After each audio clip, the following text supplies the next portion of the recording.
என் அருமை உலகத்தமிழ் மக்களே, தாய்மார்களே, பெரியோர்களே, சிறார்களே, என் அருமை சீடர்களே, யோக நண்பர்களே, யோக விரும்பிகளே, உங்கள் அனைவருக்கும் என் இனிய காலை வணக்கம்.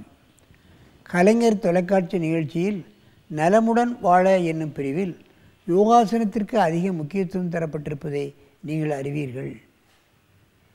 ஏன் தரப்பட்டிருக்கிறது என்பதையெல்லாம் நான் பலமுறை உங்களுக்கு சொல்லியிருக்கின்றேன்.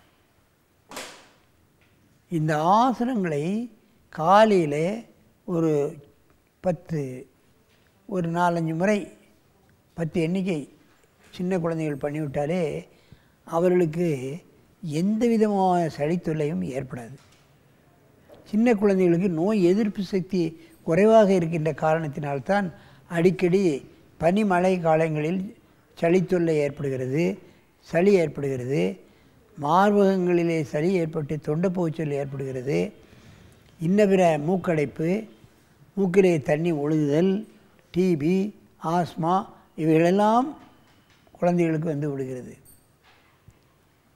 இவைகளெல்லாம் அதிகப்படியான மருந்து செலவுகளை நமக்கு ஏற்படுத்தும். இது போன்ற சின்ன ஆசனங்களை குழந்தைகள் செய்தால் அவர்களுக்கு எந்த விதமான சளித்தொல்லையோ நுரையீரல் சம்பந்தப்பட்ட தொல்லையோ நிச்சயமாக வராது. அதை தான் நான் கவனிக்க வேண்டும். ஆகவே தான் குழந்தைகளுக்கு நமது நிகழ்ச்சியில் காலையிலேயே இந்த நிகழ்ச்சி தரப்படுகிறது. காலையில் செய்துவிட வேண்டும். குறிப்பாக இந்த சளித்தொல்லை உள்ளவர்கள் மாலையிலே செய்ய வேண்டும் என்று நமது திருமூலர் சொல்கிறார். காலையில் செய்துவிட்டால்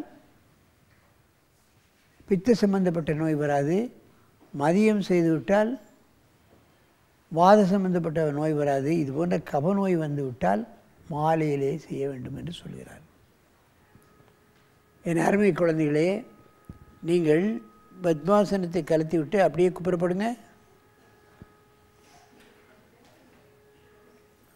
குப்புறப்படுங்கடா.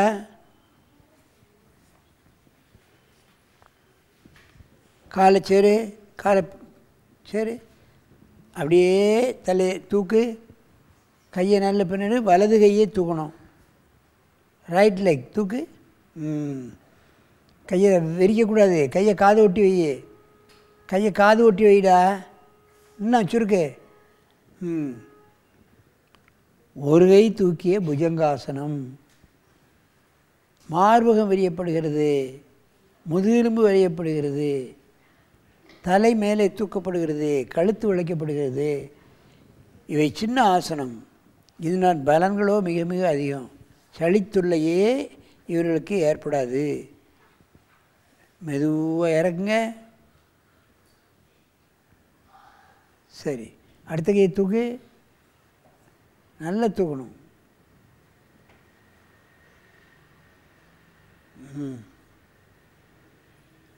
மெதுவாக இறக்குங்க.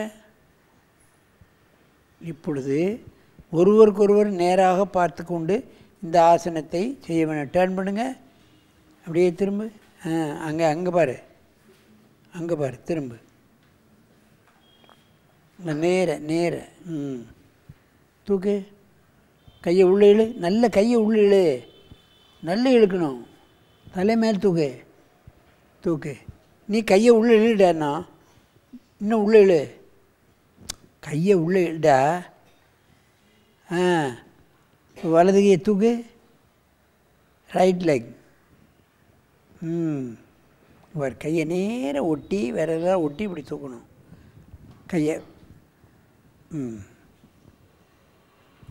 சிறு குழந்தைகளுக்கு தான் இந்த சளித்தொல்லை மிக அதிகமாக வரும். அது பனிமழை காலங்களில் சொல்ல தேவையில்லை.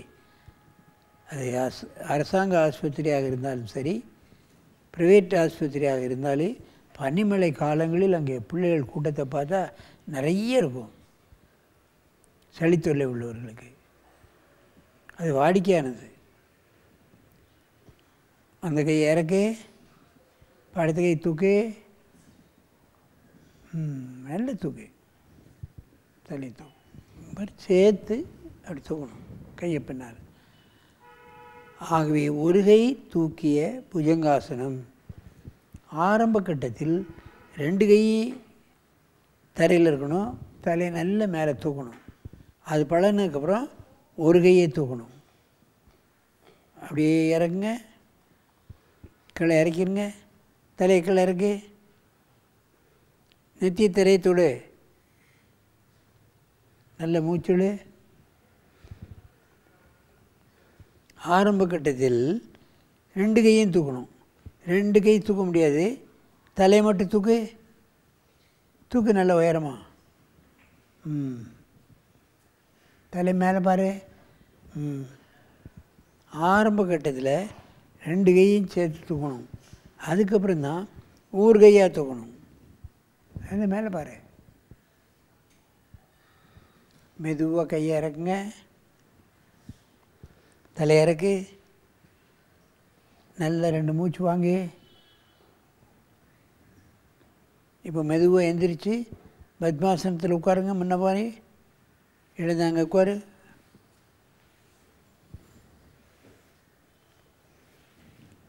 முன்னப்போ.